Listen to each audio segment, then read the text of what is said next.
एक गांव था जो बाहर से बहुत अमीर और चमचमाता हुआ दिखता था। वहां के लोगों के पास बड़े बड़े महल थे, सोने की गाड़ियां थीं, लेकिन किसी के चेहरे पर कोई खुशी या हंसी नहीं थी। और इस अमीरी का राज गांव के बाहर एक घने जंगल में छुपा था। जंगल के बीचों बीच एक पुराने पेड़ के साथ एक काला शीशा खड़ा था। कहते हैं जो भी रात के ठीक 3 बजे उस शीशे के सामने जाकर अपनी कोई परेशानी उस शीशे को दे देता, शीशा उसके बदले उसे करोड़ों की दौलत देता था। इसी दौलत के लिए किसी ने अपनी नींद का सौदा कर लिया, किसी ने अपनी खुशी बेच दी और किसी ने अपना डर शीशे को दे दिया। इसीलिए लोगों के पास पैसा तो बहुत आ गया था, लेकिन वो अंदर से पत्थर के बन चुके थे। इसी गांव में थुंग थुंग रहता था, अपनी बीवी और 1 साल के बच्चे के साथ। थुंग थुंग के पास एक फूटी कौड़ी नहीं थी। कभी कभी तो कई दिनों तक भूखा ही सो जाता और गांव वाले अक्सर उसके पास आते और बिना किसी भाव के कहते, अरे थुंग थुंग, तू क्यों इतनी तकलीफ सह रहा है?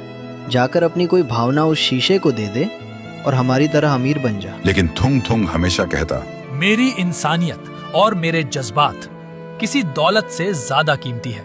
पर कहते हैं ना, गरीबी इंसान को कुछ भी करने पर मजबूर कर देती है। एक दिन थुंग थुंग जब काम से घर लौटा तो उसने देखा उसकी बीवी भूख से हार कर मिट्टी खा रही थी। ये देखते ही थुंग थुंग टूट गया और खुद से ही पूछने लगा, क्या फायदा ऐसी इंसानियत का जब अपना ही परिवार भूखा मर रहा हो। और वो रात के अंधेरे में उस काले शीशे के पास पहुंच ही गया। शीशे के अंदर से एक खौफनाक लाल रोशनी जगमगा रही थी। तभी एक डरावनी आवाज गूंजी, आओ, मुझे अपनी कोई सबसे प्यारी भावना दो और बदले में दुनिया की सारी दौलत ले जाओ। थुंग थुंग ने रोते हुए कहा, मेरे पास कुछ नहीं है, बस ये मेरी गरीबी का दर्द और मेरे आंसू है।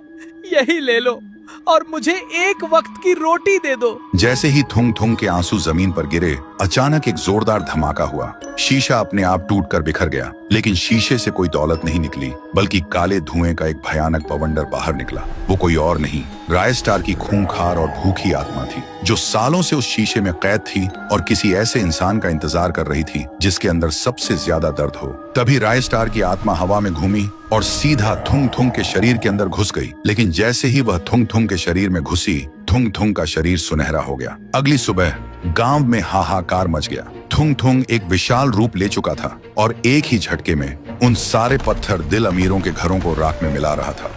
तभी वहां एक बाबा आया। बाबा ने अपनी जादुई ढाल आगे करते हुए चिल्लाकर कहा, रुक जाओ रायस्टार, इस बेकसूर थुंग थुंग के शरीर को छोड़ दो। और तुम चाहते क्या हो? सुनते ही थुंग थुंग का शरीर धीरे धीरे छोटा होने लगा और एक खौफनाक हंसी गूंजी। फिर एक बहुत ही भारी डरावनी आवाज में बोला, मैं इसे तब तक नहीं छोड़ूंगा जब तक इस वीडियो को देख रहे लोग चुपचाप सब्सक्राइब और लाइक वाला बटन नहीं दबा देते।